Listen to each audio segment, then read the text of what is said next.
A outra pergunta que fez foi o Tássio.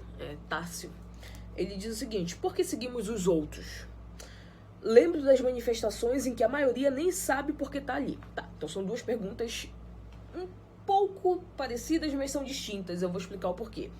Primeiro, por que seguimos os outros? Porque nós somos sujeitos da identificação. Como assim, Jéssica? Todos nós passamos por processos identificatórios para que nós pudéssemos ser hoje sujeitos constituídos e formados psiquicamente.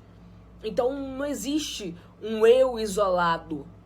Existe o eu é o outro, do poeta Rimbaud, né? Porque o eu só pôde ser eu constituído a partir da miragem do outro, identificado a partir também desse outro, e investido narcisicamente, libidinalmente, psiquicamente, através desse outro. Então, por que seguimos, né? Seguimos entre milhões de aspas, mas porque somos sujeitos da identificação. Ponto. Identificação psíquica, tá? Lembro das manifestações em que a maioria nem sabe por que tá ali. Tá, essa é uma outra questão mais direta também, que a gente pode falar, por exemplo, porque há um processo, né, há um estado de fascinação, basicamente, que se aproxima quase que de um estado hipnótico, que é o contágio.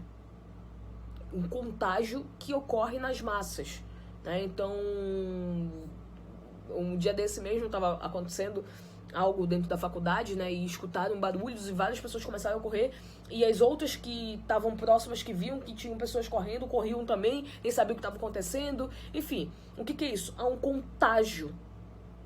Claro que tem todo um contexto por trás disso, né? Então, moramos numa cidade perigosa, era noite, escutou-se um barulho, viu-se pessoas correndo, tudo isso tende para determinado comportamento, né? Como fugir daquilo ali,